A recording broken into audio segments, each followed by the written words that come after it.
नमस्कार साथियों, स्वागत है आप सभी का लर्निंग बाजार के इस नए कार्यक्रम टुडे न्यूज एनालिसिस यानी TNA में, जहां चर्चा करते हैं महत्वपूर्ण करंट अफेयर्स का जो बने हुए हैं कल तक के महत्वपूर्ण घटनाओं से। तो चलिए चर्चा शुरू करते हैं। आज के इस सेशन में हम लोग चर्चा करेंगे क्या है शुभंकर जागृति,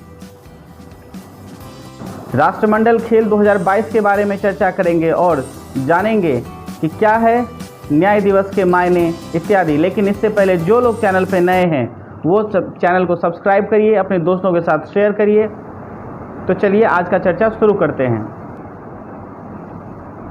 आज का हमारा पहला प्रश्न है, उपभोक्ता मामलों के विभाग ने हाल ही में एक शुभंकर लॉन्च किया, उसका नाम क्या है? तो उसका नाम जागृति है।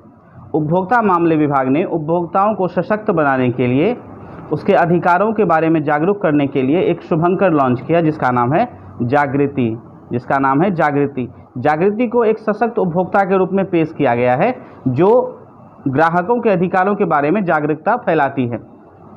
अगर हम कुछ इस अधिनियम के बारे में बात करें तो उपभोक्ता संरक्षण अधिनियम जो 1986 में बनाया गया था, उसको 2019 में संशोधित करके एक नया रूप में 2020 में फिर से उसे लागू कर लिया गया और उसके बाद इसे अपनाया गया संसद के द्वारा।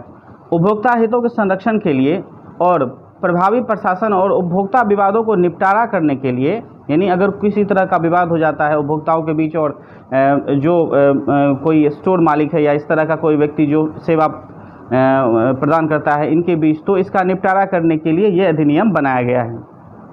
चलते हैं आज के दूसरे प्रश्न की ओर। हमारा दूसरा प्रश्न है, राष्ट्रमंडल खेलों के लिए भारतीय ओलंपिक संघ ने खिलाड़ियों की घोषणा की। राष्ट्रीय मंडल खेल 2022 का आयोजन कहाँ किया जाएगा? तो इसका सही उत्तर हो जाएगा बर्मिंघम यूके में। बर्मिंघम यूके में 28 जुलाई से लेकर के 8 अगस्त तक 28 जुलाई से लेकर के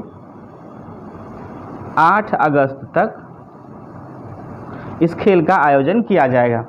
भारतीय ओलंपिक संघ यानी IOA ने यूनाइटेड किंगडम के बर्मिंघम में राष्ट्रमंडल खेलों 2022 के लिए जो खिलाड़ियों का चयन किया हुआ है उसमें 215 एथलीट हैं और उसके साथ साथ लगभग 107 अधिकारी सहित और भी कर्मचारी हैं, जिनकी संख्या कुल मिलाकर 322 हो रही है। यानी 322 व्यक्तियों का इन्होंने चयन किया है जो राष्ट्रमंडल खेल में शामिल होने के लिए भारत से यूनाइटेड किंगडम जाएंगे। इस खेल का आयोजन मैंने आपको पहले ही बता दिया कि 28 जुलाई से लेकर के 8 अगस्त तक किया जाएगा। इस खेल में भारतीय टीम ने कुल 15 प्रकार के खेलों में हिस्सा लिया है और पैरा ओलंपिक की बात करें तो पैरा ओलंपिक के 4 अलग अलग प्रकारों में भारतीय टीम ने हिस्सा लिया है, इसमें हिस्सा लेने का फैसला किया है। तो ये था हमारा आज का दूसरा प्रश्न।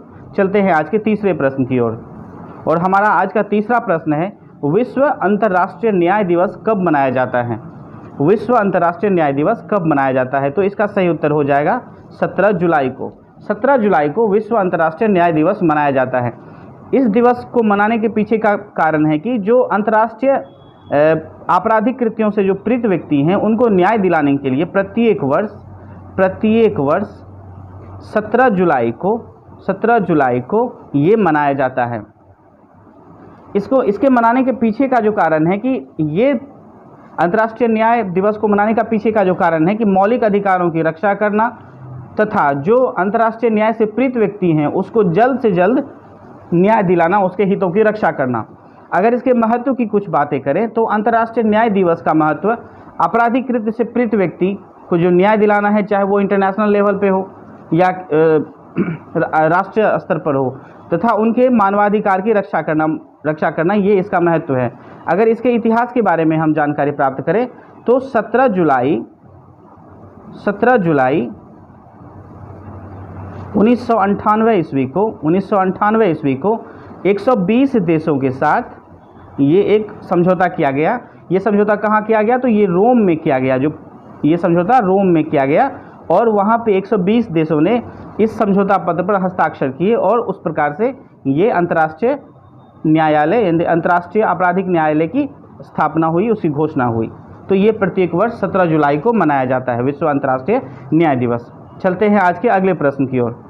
हमारा आज का अगला प्रश्न है, हाल ही में संघाई सहयोग संगठन यानी SCO ने अपना पहली राजधानी घोषित किसे करी है? तो इसका सही उत्तर हो जाएगा वाराणसी। संघाई सहयोग संगठन यानी SCO ने अपनी पहली सांस्कृतिक और पर्यटन राजधानी की घोषणा की, जो वाराणसी बनेगी, वाराणसी को किया जाएगा। वैसे भी वाराणसी भारत का सदियों से पुराना एक सांस्कृतिक धरोहर रहा है, तो उसको देखते हुए और पर्यटन को बढ़ावा देते हुए इस सम्मेलन में ये निर्णय लिया गया कि वाराणसी को SCO की पहली सांस्कृतिक राजधानी घोषित किया जाएगा। अगर हम SCO के बारे में कुछ बात करें तो SCO में कुल 8 देश हैं। SCO में कुल 8 देश हैं जिनमें, और इसका मुख्यालय बीजिंग में है। इसका मुख्यालय कहाँ है? बीजिंग में है। ये 8 देश सुरक्षा गठबंधन के साथ साथ जो आर्थिक, मेन रूप से ये आर्थिक सुरक्षा गठबंधन को बढ़ावा देते हैं। मतलब अगर इस 8 देश में से किसी भी देश में कोई इस तरह की समस्या आ रही है, आर्थिक समस्या आ रही है खास करके, तो उसे ये सब मिलकर के निपटारा करेंगे। अगर इसके सदस्यों की चर्चा करें तो इसमें है चीन, रूस, इंडिया, कजाकिस्तान, किर्गिस्तान, तजाकिस्तान और उज्बेकिस्तान और पाकिस्तान। तो ये कुल 8 देश इसमें शामिल हैं। चलते हैं आज के अगले प्रश्न की ओर। हमारा आज का अगला प्रश्न है, हाल ही में RBI ने किस विदेशी बैंक के साथ समझौता ज्ञापन पर हस्ताक्षर किया है? तो जैसा कि आपको पता ही होगा कि हाल ही में कुछ दिन पहले G20 की बैठक चल रही थी माली में, ठीक है। उस बैठक में क्या हुआ कि वित्त मंत्री और अलग अलग देशों के गवर्नर भी आए हुए थे। तो उसी दौरान भारतीय रिजर्व बैंक यानी RBI ने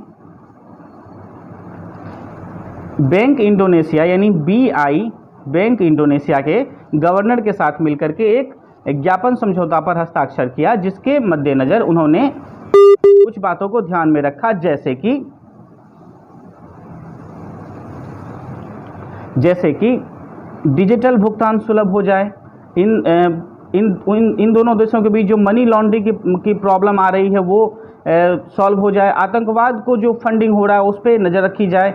साथ ही साथ डिजिटल पेमेंट को इन लोगों ने बढ़ावा देने के लिए ये समझौता ज्ञापन पर हस्ताक्षर किया। RBI के गवर्नर, इसमें RBI के जो गवर्नर हैं शक्तिकांत दास तथा BI के गवर्नर पेटी वारजियानी की उपस्थिति में, शक्तिकांत दास और पेटी वारजिया की उपस्थिति में ये ज्ञापन पर हस्ताक्षर किया गया। ठीक है, तो ये थे हमारे आज के प्रमुख 5 प्रश्न जिसका हम लोगों ने विश्लेषण किया। आपको ये सेशन कैसा लगा कमेंट बॉक्स में ज़रूर बताएं। अगर सेशन पसंद आ रहा है तो चैनल को लाइक करें, सब्सक्राइब करें, अपने दोस्तों के साथ शेयर करें। आपका दिन शुभ हो। बहुत बहुत धन्यवाद।